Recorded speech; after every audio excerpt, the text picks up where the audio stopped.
Hello everyone, this is Tina Eichstedt from Pearson Clinical Assessment, and we're ready to get started this morning. If you can hear me all right, go ahead and raise your hand in your Ready Talk window by clicking, I think, on your name. Just want to make sure everybody can hear me okay as we get started this morning. Okay, thanks. I have one person that I know can hear me. Checking in. If you're having any technical difficulties, go ahead and type a note in the chat box in the bottom left corner, and we will get started this morning. I want to thank everybody for attending and tell you a little bit about the CEU information. I'm sure everybody is interested in hearing about that. So let me just read what I'm required to read by ASHA as you take a look at the CEU slide on your screen. If you are listening to the live webinar event and wish to earn ASHA CEUs for this course, you must attend the entire 1-hour session. The handout and all forms you need to complete to obtain CE credit are posted on speechandlanguage.com. Mail the forms to the address posted on speechandlanguage.com. The form must be postmarked by September 26th. That's a week from today, next Monday. If more than one person is at your location, download the attendance sheet and have each person requesting CEUs sign the sheet and complete the ASHA participant form and the evaluation form. ASHA requires us to remind you that you cannot decide to earn ASHA CEUs for this course after this date, that is September 26th. If you are online for less than 60 minutes or if you do not turn in the ASHA CEU participant form postmarked by September 26th, you will not have the opportunity to earn ASHA CEUs for this course at some later date. Only those participants who follow the instructions and meet ASHA requirements for earning CEUs will have their course information submitted to the ASHA CE registry. No CEUs are offered for the recording of this session available on our website after today. Okay, with that, we're going to get started, and I want to start with a polling question for today. If you can go ahead and answer this question that's on your screen, how are you participating in this webinar today? Go ahead and select the appropriate response that matches your situation.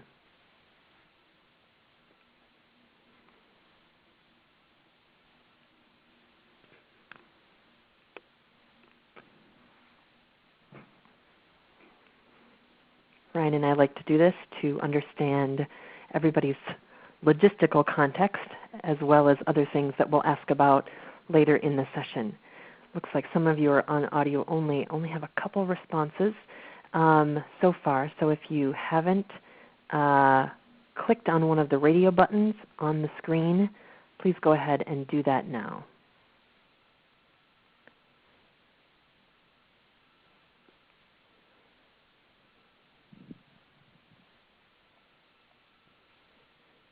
Okay, it looks like people are by themselves. We'll just go ahead and jump into the webinar and go from there. Thanks for your responses. The title of this webinar is Case Studies, Progress Monitoring and Intervention with Review360 for SLPs. It's really important at this point that I clarify, just to set everybody's expectation for the webinar. Ryan and I did a previous course earlier in the year which really was a product overview of Review360 for SLPs. We took you into the system. We looked at all the parts and pieces, how we built it, the content that we put into that to help you with progress monitoring at a deeper level.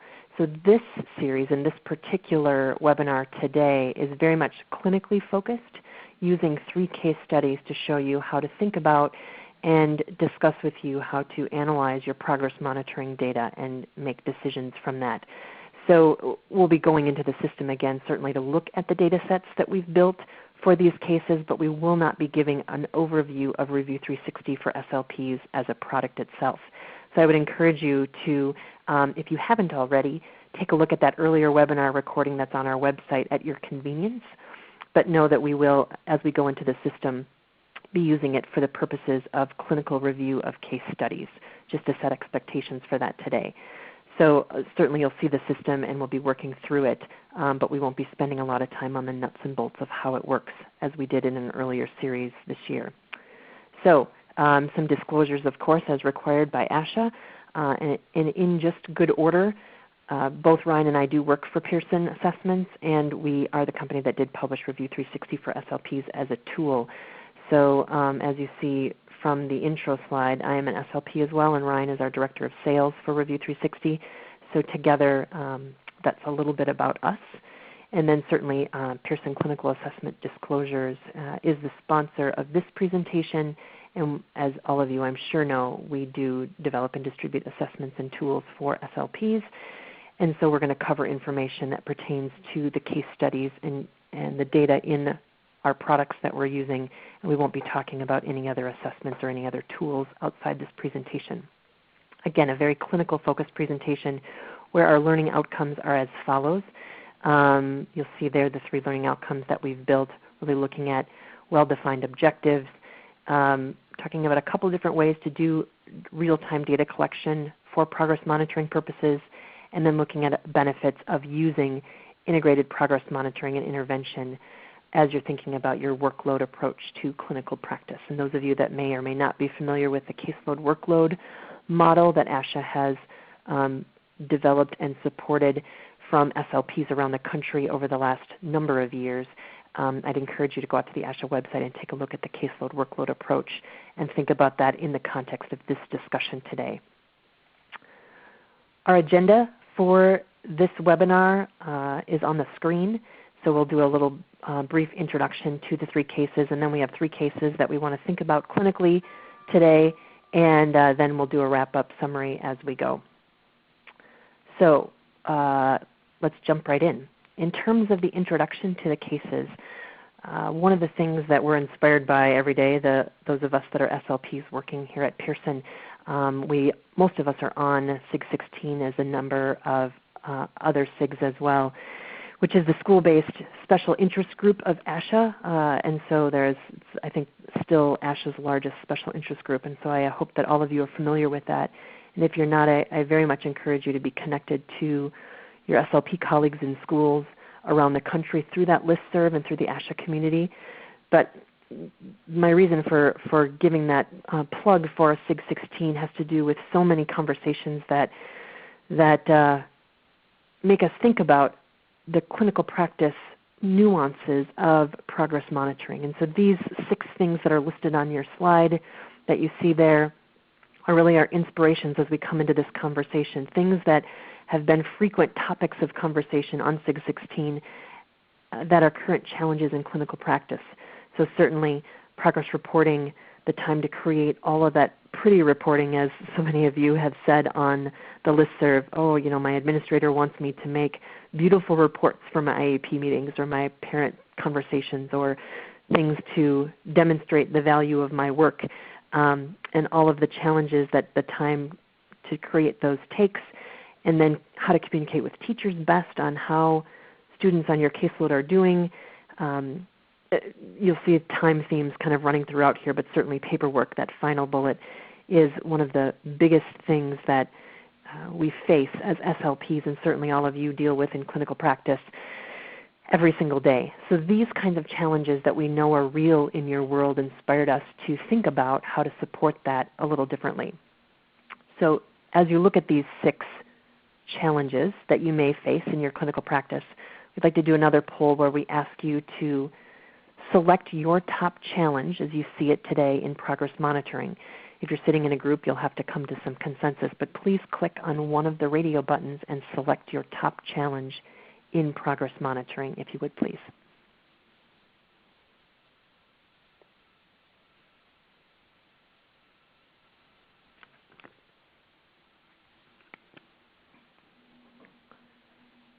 So far, 100% of the responses are paperwork, paperwork, paperwork. So we seem to be of the same mind so far. Another one, communicating to parents and others, is somebody's top challenge. And pulling all the data together is another person's top challenge. So certainly lots of different pieces and parts to how we think about challenges in progress monitoring. I'll give you just one more second if somebody else wants to make a selection. Otherwise, we'll move ahead. So think about that challenge that you face and let that sort of run in the background as we go through these 3 cases today and how you might address that challenge through different ways of thinking about progress monitoring and the decisions we make from that. I'll just show you quickly the results. Look at that, paperwork, paperwork, paperwork. We know that. That's true. So let's ask one more polling question just to get us all on the same page as we go. This leads to one of the learning outcomes of this time. The components of a clearly defined objective. We want to make sure everybody gets on the same page as we look at these 3 data sets and these cases. So go ahead and read the question. I will admit it's something of a leading question. Really think about what we mean when we're evaluating a student on a particular objective, and then the components that we use to measure that performance of that student at a given time. And of course, all of you are looking at those components as all of the above: time and duration, condition of performance, that observable behavior that we're watching for, and then the level of that performance. So these are all components of a clearly defined objective, and we want to make sure that as we're progress monitoring, we're taking all of these things into consideration. Okay, great. With that, let's jump into our first case. Our first case, we're going to talk about Dani. Dani, I'm just going to tell you a little bit about Dani, and I should say also these 3 cases are not totally contrived. They are all based on real students with, of course, some circumstantial changes and name changes, of course, for confidentiality purposes. But these are, in fact, based on real cases, real individuals that were in caseloads. So Dani, who we'll talk about first, is 4.5 years old in a universal pre-K program right now. And she lives with her father, who is single after Dani's mother had passed away shortly after childbirth. She has no other siblings and no significant medical history behind her mother's condition. Frank, her father, works full-time, and Dani stays with her paternal grandmother during Frank's time at work. And while very conscientious about Dani's basic needs, neither Frank nor his mother show strong skills in communication development. So there's a knowledge gap on how to develop language well on the part of his father and his grandmother. So initially Dani was referred for a birth to 3 evaluation after her 2-year well baby visit by her pediatrician for delayed speech and language development. So she's been receiving services since that time, since she was 2, for vocabulary, conversational discourse skills, and morphosyntax development. So this is our Dani for today, and let's think now with that context about what's next. I want you to put yourself in the position of Dani's SLP. You are currently scheduled to see her 2 times a week for 20 minutes each in a small group setting within her pre-K classroom. So that's the context for Dani's service delivery model today. And as her SLP, you are taking data on 3 objectives: vocabulary, conversational discourse, and personal pronouns at this point during each session. So if you think about it, and all of you have your own ways of doing data collection and progress monitoring, just want to give you, for your mind's eye, a tracking sheet. I know this is small to read, so I'm just going to, for this first case, I'm just going to give it to you as full page. So the idea here is that you could track Dani's attendance. This comes out of our Review360 system as a template, a tracking sheet for data collection that could easily go in a student file, for example, as is, without any kind of time to reconfigure or make pretty. These are the strategy section really lends to the interventions that you're doing and your rating as a clinician about how effective those 3 different strategies in the intervention session are working, how effective they are. So we'll see in the next 2 cases an example of filling out of these particular sections, but this is the whole sheet right now.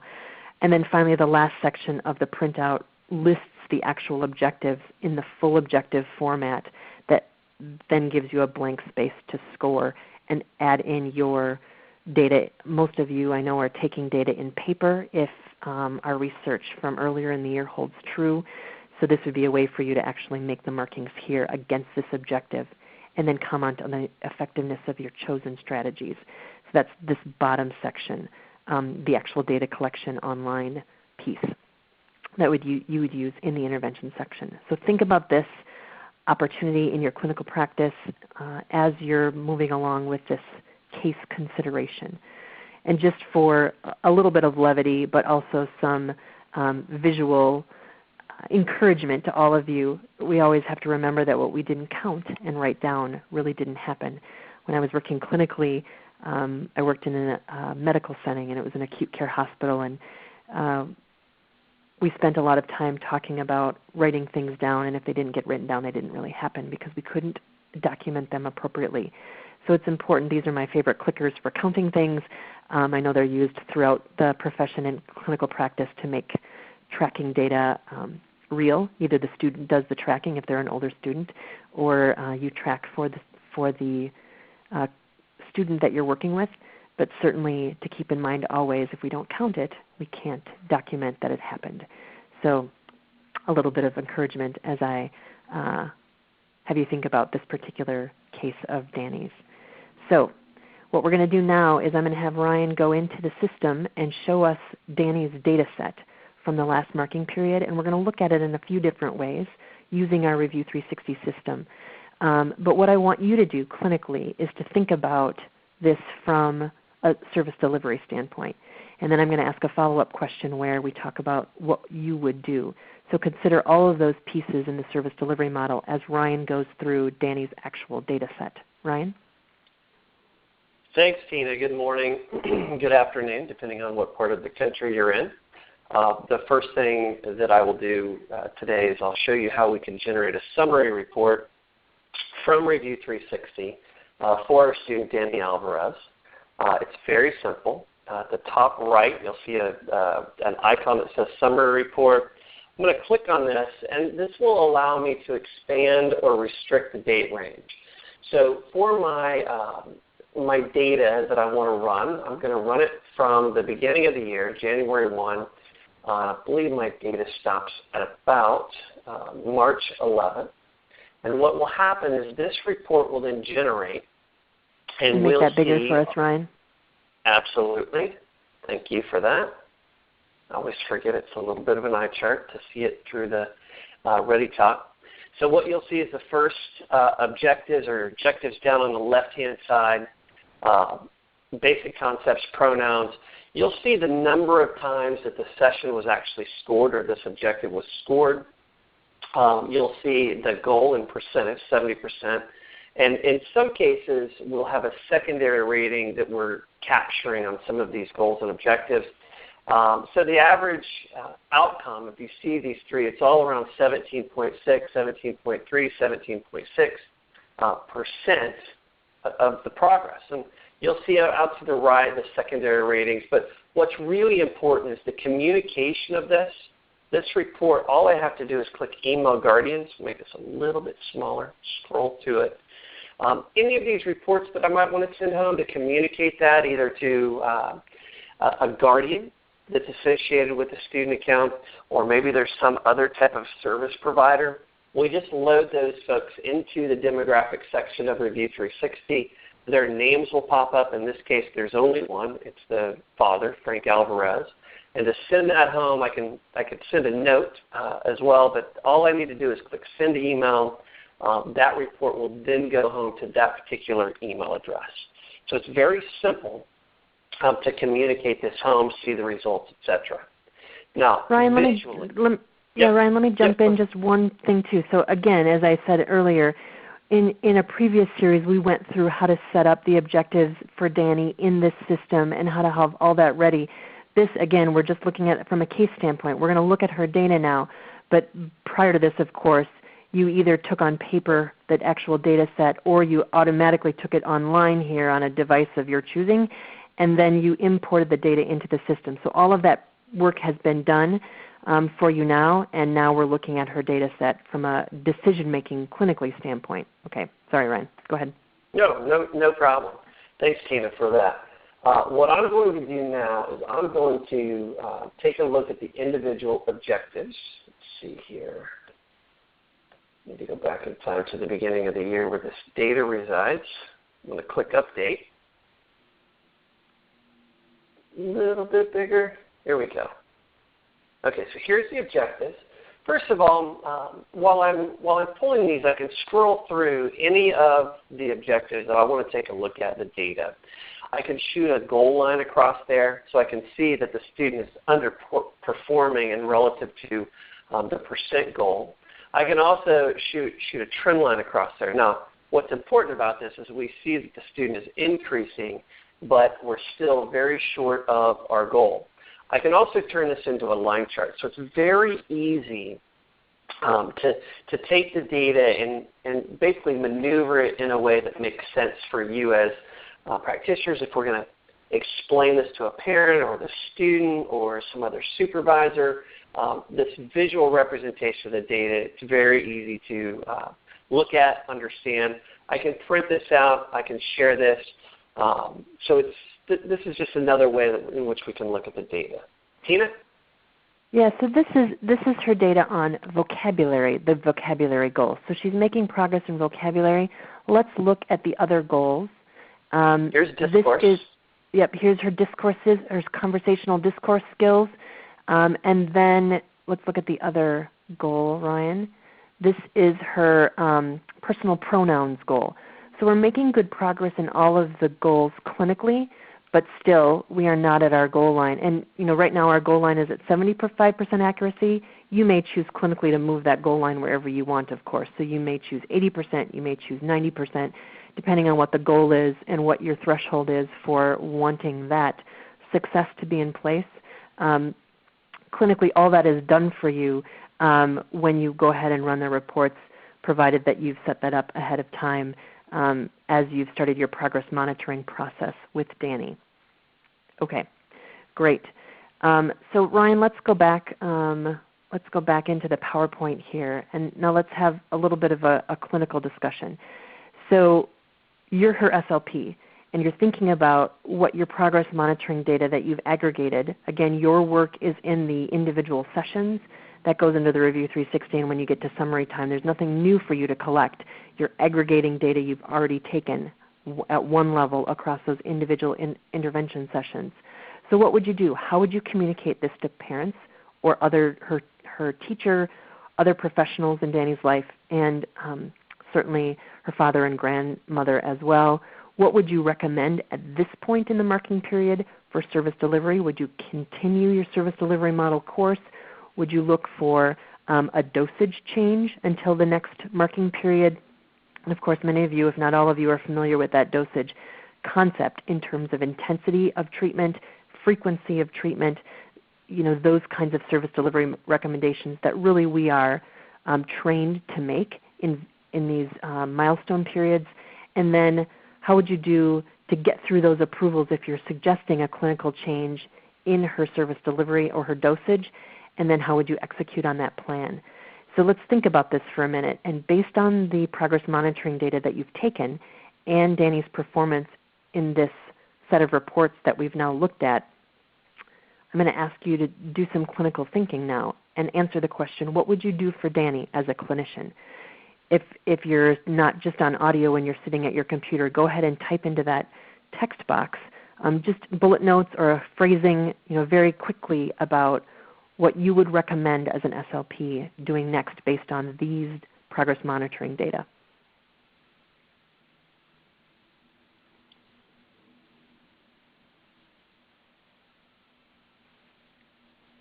While you're thinking about it, I will tell you the last time Ryan and I did this webinar about a month ago, the answers were quite variable across clinicians, and they would say things like, I would maintain the course, but I would increase the frequency of sessions.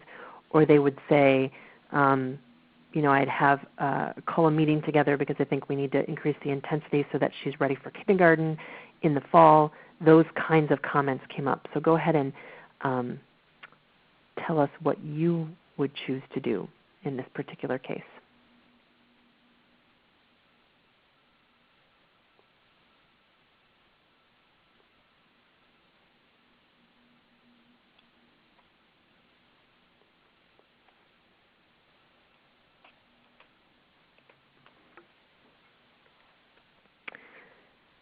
Okay, as I'm looking at responses, somebody is saying they would increase the intensity of therapy,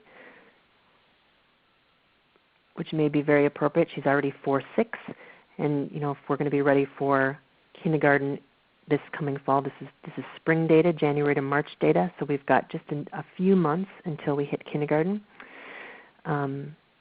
Another of you is saying, let me look here.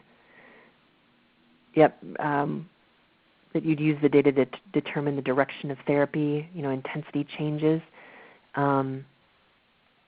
Another person very, very wisely said, we need to focus on the parent and caregiver, so father and grandmother really looking at getting more involved. So that would be another service delivery model adjustment that you might make to increase that intensity by a home program or some direct training of the caregivers.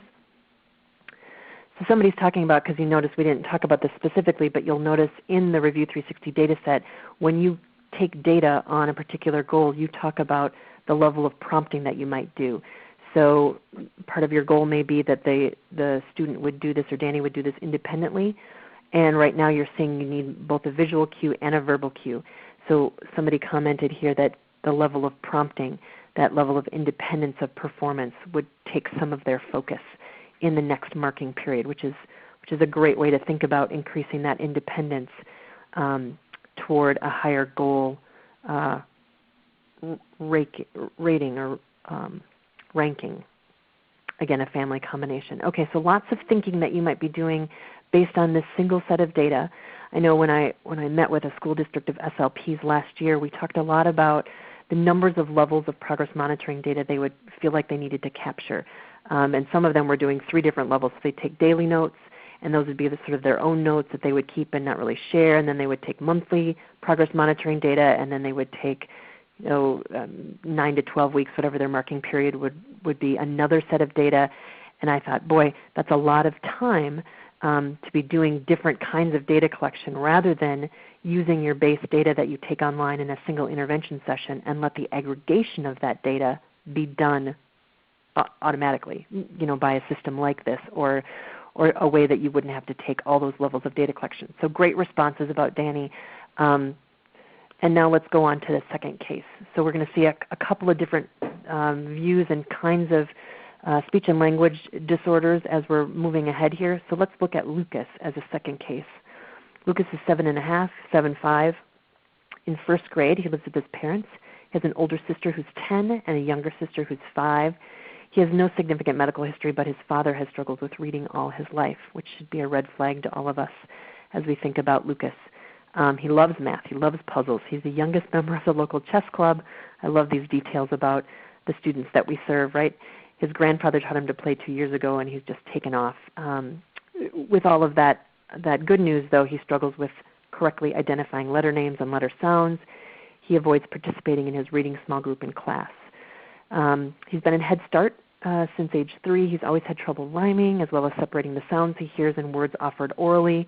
He has been receiving SLP services for pre-literacy skills, especially phonological and awareness and vocabulary, for about a year. So this is Lucas as he meets us today, and you again are his SLP.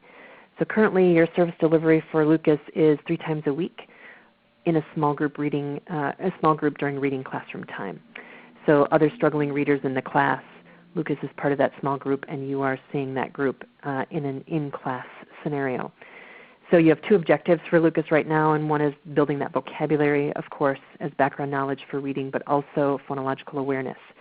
So let's take a look at this data sheet with some of it filled out now so that you can see how this might be useful to you. So certainly he was present today, but there might be a reason he's not in the small group, that you can't take data that day. I know from reading the listserv comments over the years as well, we have to track what do we do with missed sessions, how do we handle that as clinicians, if they're sick or if we're sick or if there's some other reason that we don't make that scheduled IEP time. There's a way to document that and should be a way that you don't have to keep extra data collection on that.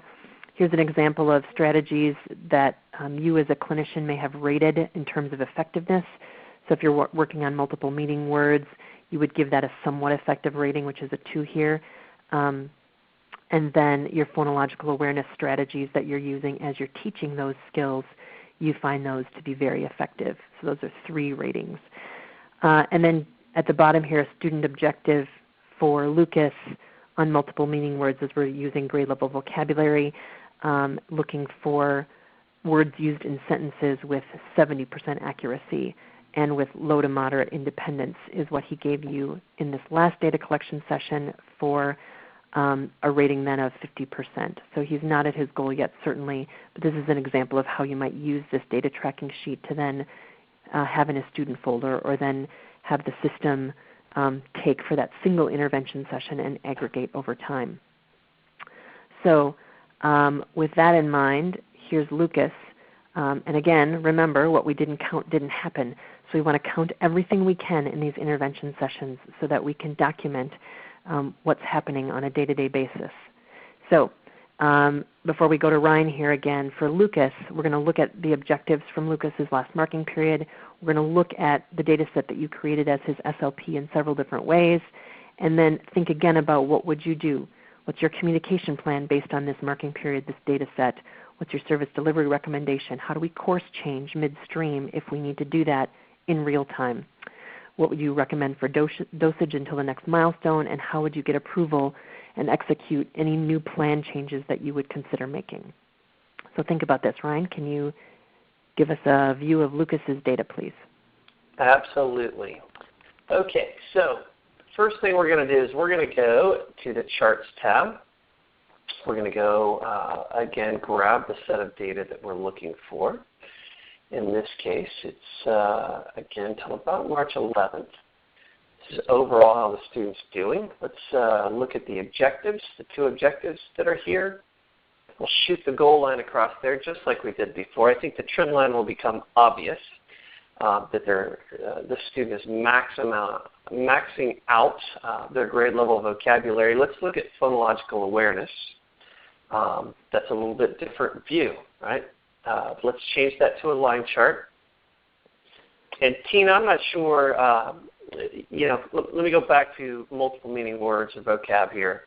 And you can see very much the student is excelling at this particular objective. And then again, phonological awareness, not so much.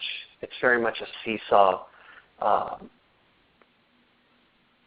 view. Tina, was there anything else here that you wanted me to take a look at? Yeah, let's think about this clinically. So we've got 3 months of data here, and we're looking at vocabulary and phonological awareness for Lucas.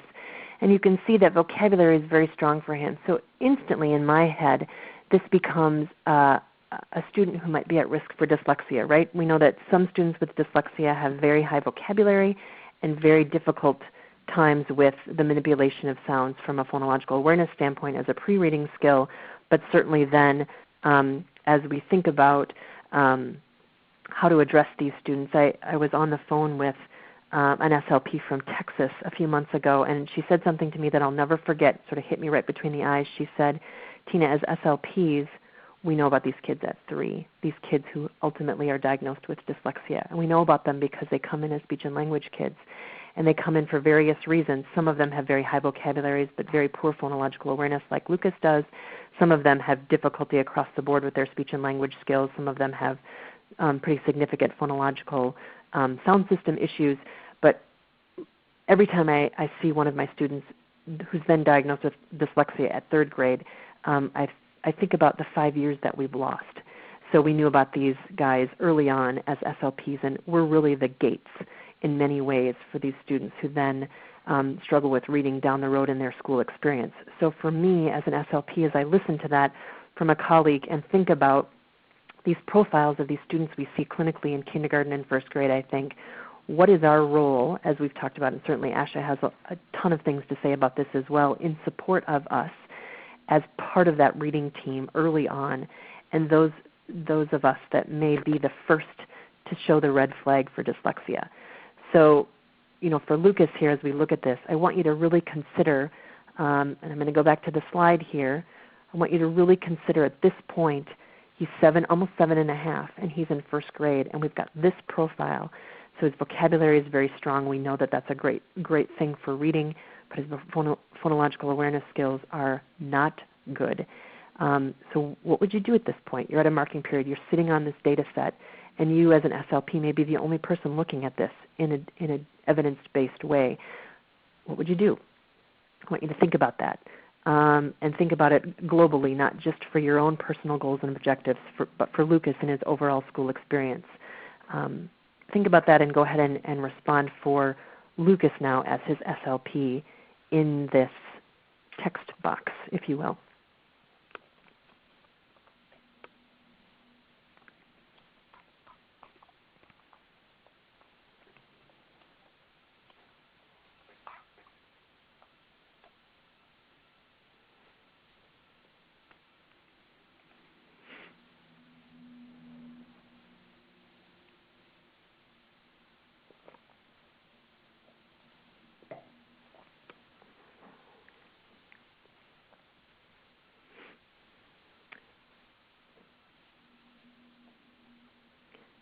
While you're thinking or maybe talking with somebody else who's listening in with you today, one of the things that some of the SLPs on the last webinar had talked about was we need to get a reading teacher involved. We need to bring in a larger team to start working on some of these overall skills. He needs much more intensive support than the 3 times a week I'm seeing him in a small group. He needs individualized instruction, and somebody already responded here today, treat him on an individual basis. Yep, the small group is great in some ways for some students, but Lucas at this point needs pretty intensive, pretty heavy individualized intervention to really get him on that reading path. Somebody just commented here, consult with the district's reading specialist. You bet. Talk with his teacher about to assess his performance in the classroom to see where we might need to go next, or those reading things. All of those more intense of a dosage, clearly individualized intervention to get him on that path. Something's not clicking with that sound symbol correspondence system. Somebody said focusing on one goal. Get that rhyming goal going, add a rhyming goal, and certainly work on those stronger speech-to-print kinds of skills. Great responses. Somebody just said provide services to address all of his phonological awareness needs and do some heavy collaboration with teachers for sure. Yep, and other providers. So it might be the SLP who first sounds, the alarm, if you will. This is not going as quickly as we are. He's falling farther behind. We know there's just a recent article by Sally Shaywitz and others in the Journal of Pediatrics that we can see gaps in those with dyslexia and those without dyslexia as early as first grade. I mean, now's the time to not wait and to get him into a strong intervention program. Great, good feedback. Thanks. Let's jump to the third case. We're going to talk one more case today, and it's about Joe. Joe in this late elementary, middle school speech sound world that we all know well. Joe is 12, almost 12 and a half. He's in 6th grade. He's still on your caseload, and he's been on caseload for a long time. So moderate severe speech sound disorder in preschool, in and out of therapy throughout his school career. So most of the time we hope to get these kids' speech sounds system in order soon enough so that we can exit them from therapy. They sail on their way and they move on with their lives. He's had to relocate a lot. His mom is in the military, and so he's frequently relocated throughout his school experience to date. So good news, we've got his speech sound system in place with the exception of that pesky R that we all know and love. And so we've still got some of those issues with the R sound going on. So of course at 12 and a half, Joe's frustrated because therapy seems to never end, and he's in that space where he doesn't want to do this anymore. He avoids speaking in class because he's getting a little hard time from some of his peers, even though he's got a support group and his friends that say, it's okay, don't worry about it, which is okay and not okay from a clinical standpoint because Joe is sort of caught in the middle of this whole social academic world where he wants his R to be better, but it's keeping him from participating in class and certainly has lent itself to some social situations with some teasing as well. So something needs to be done. So one of the things that we want to do is work ourselves out of a job with Joe to help his R sound get cleaned up and let him move on with his life with a full speech sound system. So right now you're seeing him in a pretty classic 2 times a week pull out. It's tough to do this in the classroom. We all understand that. So you're trying to really hit it hard and finish up this last sound. And so you're taking data on your R's twice a week and during each session. And so let's take a look at your data sheet here as it may look for Joe. He does come to speech therapy reluctantly. His attitude is not fantastic, and we face that a lot with our kids who stay with us for a long time and the students that we see for years on end as they get older. And then, so you've got one goal and really that our goal. And this is a little bit different way. Just imagine your classic tally sheet. This is where I love the clickers, because in this case, clinically what I would do, of course, is I would give a clicker to Joe. And I would say, okay, Joe, you are clicking all the ones that you get right. I'm going to take data on and click every time we try one. And then we'll look at our two numbers and we'll look at what percentage of success you've had. So really engaging Joe in the treatment process.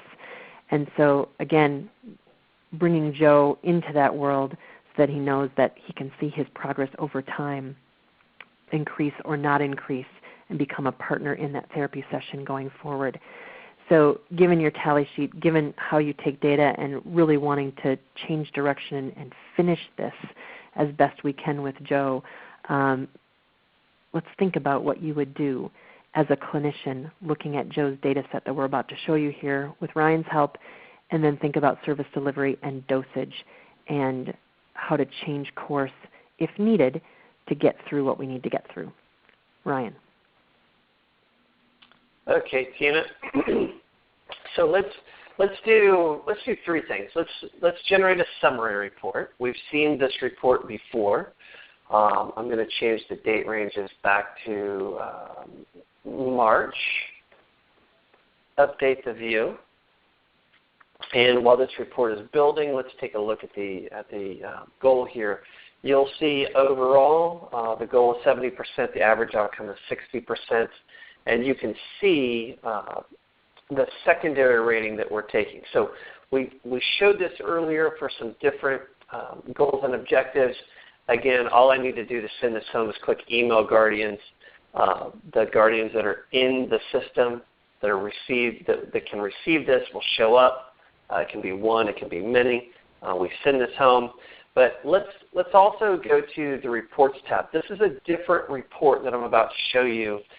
We call this the Improvement Analysis Report. What I'm going to do is change the date ranges yet again to show you baseline data. We'll look at recoupment period. So what this allows us to do is we change these date ranges. I'm going to change this one to February 6th to March 6th. And then again from, let's see, March 7th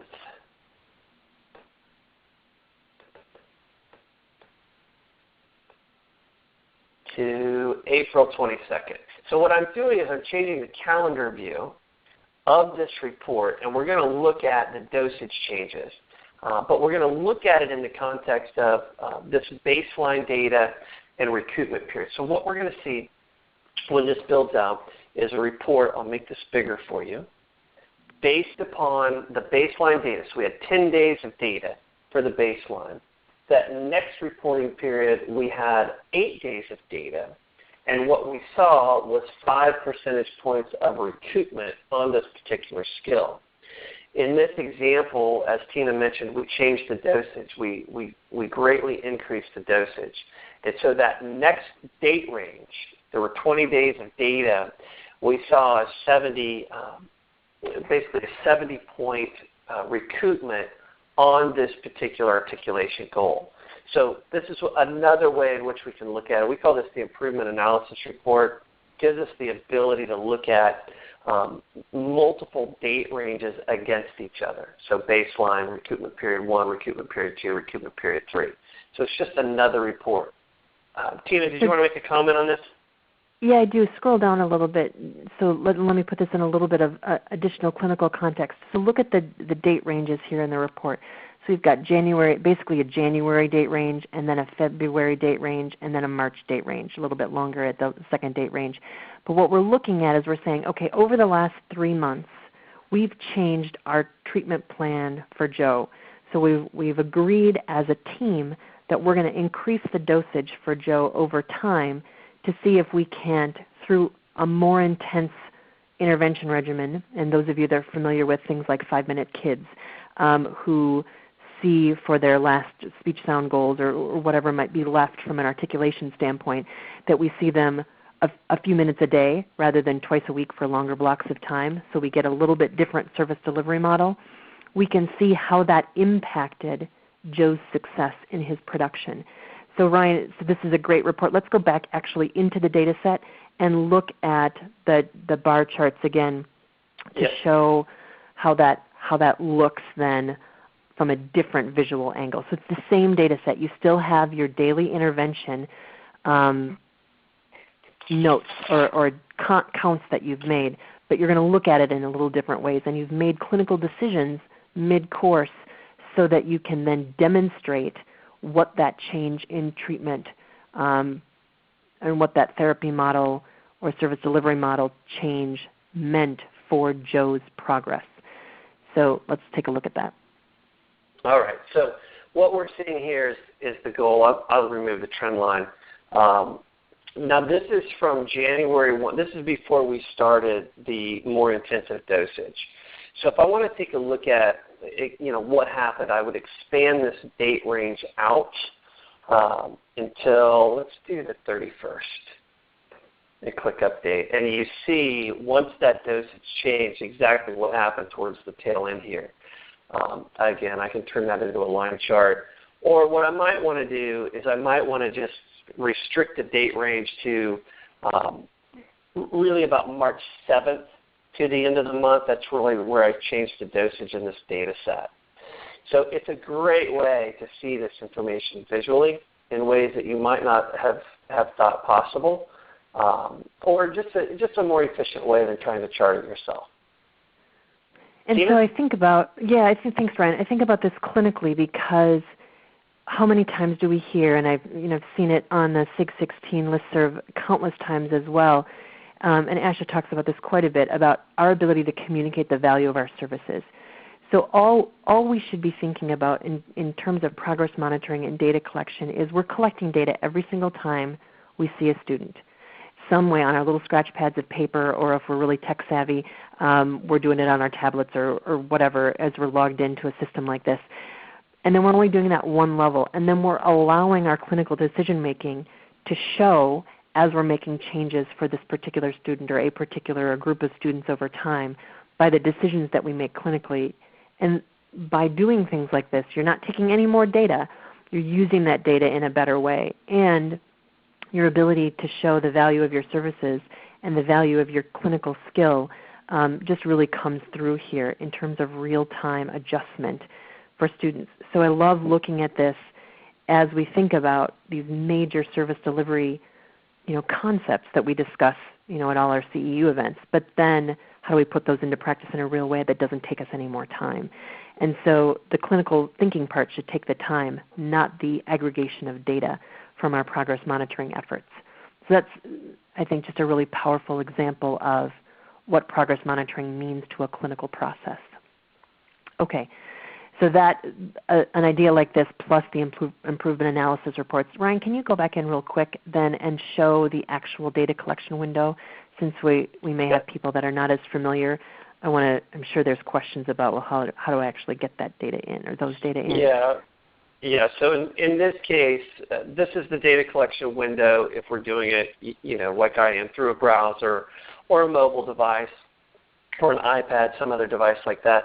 Essentially what you do is you click the plus sound or the plus sign, click 0 out of 0, and then what we'll do is we'll say, okay, how many trials was this? We'll say it was 5 trials, and then this will give us our scoring opportunities.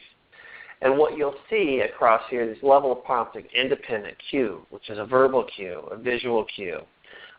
This is a pointing cue, and then this is multiple, 2 or more. So if the student was successful, all 5 of these trials, I can mark them like this, but maybe on the 5th trial we had to use a pointing cue, and they were successful there. So we would mark it this way. You can set this goal based upon the secondary rating as well. So you can say that they need to be independent and they'll meet this goal. Now, you'll see that turn red down at the bottom. If I score this secondary rating as a pointing cue and it's written to be independent, you can see that it's moving from green to red based upon that selection. In other words, it's a visual indication of where the student's meeting the goal or not meeting the goal. So if I click OK, I can add a note about the session, right, if I wanted to, and then I save this. When I save this, then it's going to aggregate this singular day's worth of data into the rest of the data. So today I scored one objective. The goal is met. I now have 39 sessions or days worth of data. I can generate a daily report for this particular section or session, and you'll see this very similar to what we showed before with the summary report. It's the daily results, email guardians, very simple. Pull this up, and then we have the ability to send that home to the parents. Yeah, and that's one of two ways of actually taking data. I know, like I said earlier, most of you are taking data in paper still, which is fine, certainly acceptable, although it does create an extra step when you're inputting into a system, as we all well understand. So one is to do it at that trials detail level where you're commenting on how they responded, not just whether they got it right or not. The second way of scoring is, at least in this system in particular, which is pretty common as well, is to do just the frequency counts.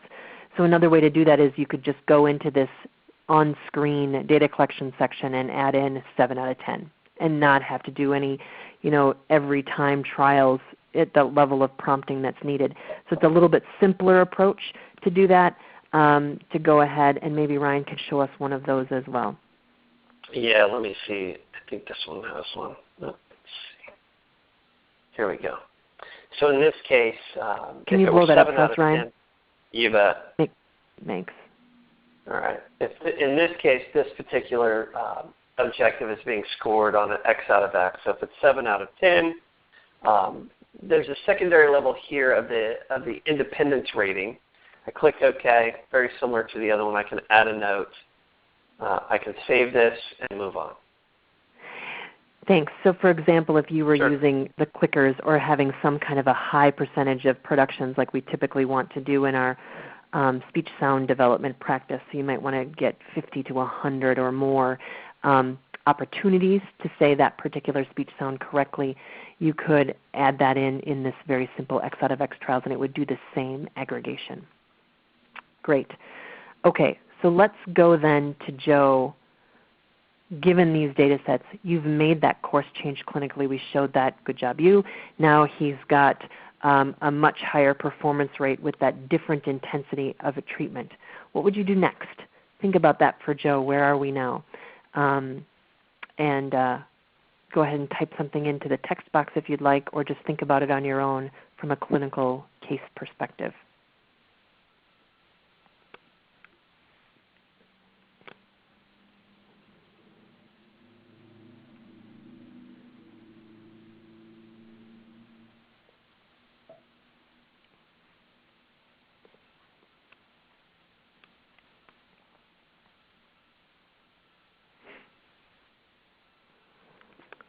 While you're thinking, I'll just share some of the responses from the last group of SLPs that was on this webinar last month.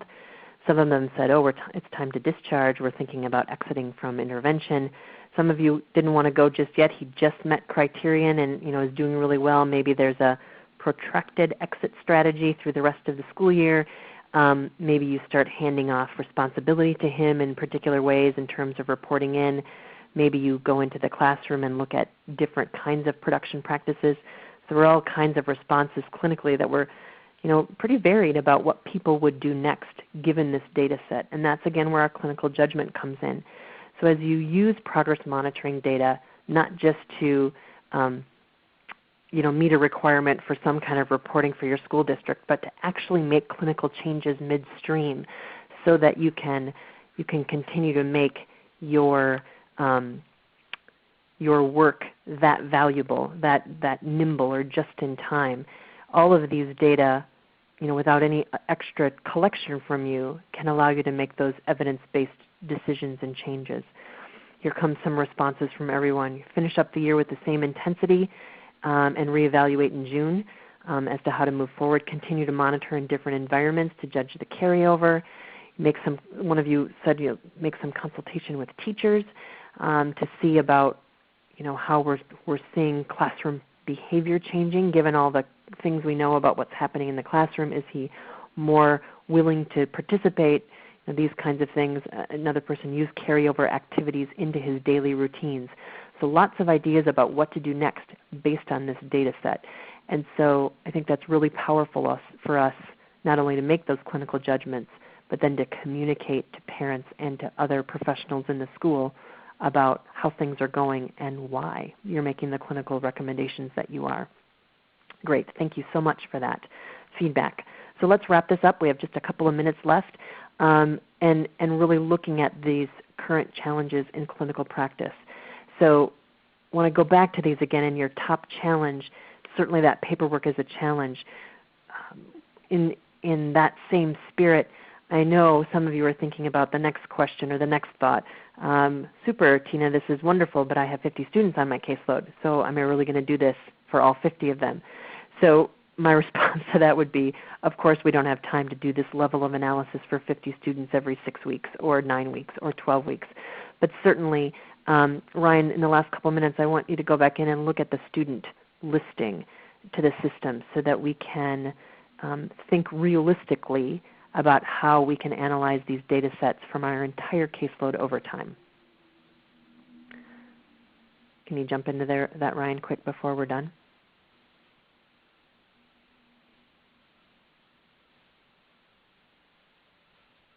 Sorry, Ryan, Tina, I was muted. Oh, you're muted. Okay, there you go. Yep, go ahead and look at the summary of the entire student list, if you would, please. Hang on 1 second. Somebody just commented they have over 70 on their caseload. We hear that a lot. Yep, lots and lots. So one of the other options then, of course, as you aggregate data, not just for one student, but you should be able to aggregate data for all your students at once. So go ahead, Ryan. Blow that up, please. Yeah. In this case, there's only 3 students on this particular caseload, but you can imagine this being aggregated together with 50 kids. And then from here, you can start drilling into all of your students, right, and see a list, the date the plan was created, the sessions that have been scored, the date ranges of those sessions, the number of objectives being scored, and the percentage of goal being met. So you can very easily and quickly monitor what's going on from your entire caseload. Yeah, can you make that a little bigger, Ryan? And I'll just make one more comment about that as we're wrapping up today. And that is, so what I would do if I was faced with that scenario of 70-plus students is I would glance at this maybe once a month or maybe once every marking period and say, okay, which of my top 3 students that need me to pay attention to what's happening right now? They're not making progress. I'm really not sure. I need to drill into these. So maybe you select just a few students every marking period, or you look at the ones that are really struggling or that so that you wouldn't do this level of analysis every single time, that you would look at the whole list, but you would be able to pick and choose very quickly students that need some quick analysis of your data collection that you've aggregated. So I think that's a realistic way to think about what it is that we're doing. Okay, so my final question to you as we exit then for today, we have about a minute left. I want to read the CEU information as well, and thank you for your time, is have you consider if you did excellent progress monitoring and intervention together, knowing that a system that you would use for this would be able to aggregate your data. It should have content in there that you could select from a goal bank, which Review360 does, as well as from evidence-based interventions, which Review360 also has. There's a different webinar going into that that's recorded and posted online as well. What would that allow you to do as a clinician? What time could it save you? What challenges could it solve? And really to encourage you to think about being even more strategic than you already are being in your progress monitoring, data collection, and the analysis of those data for the benefit of your students. I leave you with that big, big open-ended question to consider and ponder. And thank you for your time. Ryan and I always enjoy chatting and listening to SLPs. And certainly if you want more information or to look at 1 or 2 of those previous webinars that give more detail on the system itself, you can go to our website and search for Review360 for SLPs, and it'll pop right up. This will also be recorded and posted online, and you have that in your handout. As a reminder, as I know it's straight up at the top of the hour, so we need to be done, mail the paper forms postmarked no later than next Monday, September 26th, Darlene Davis, in our office there. This information is also in your handout, and Pearson will not accept faxed or scanned or emailed forms. You must mail those forms in. Those forms are on speechandlanguage.com, postmarked by the 26th, and no CEUs are offered for the recording of this session, available on our website later. Thank you so much again for your time. Have a great rest of your day, and we are closed. Thanks.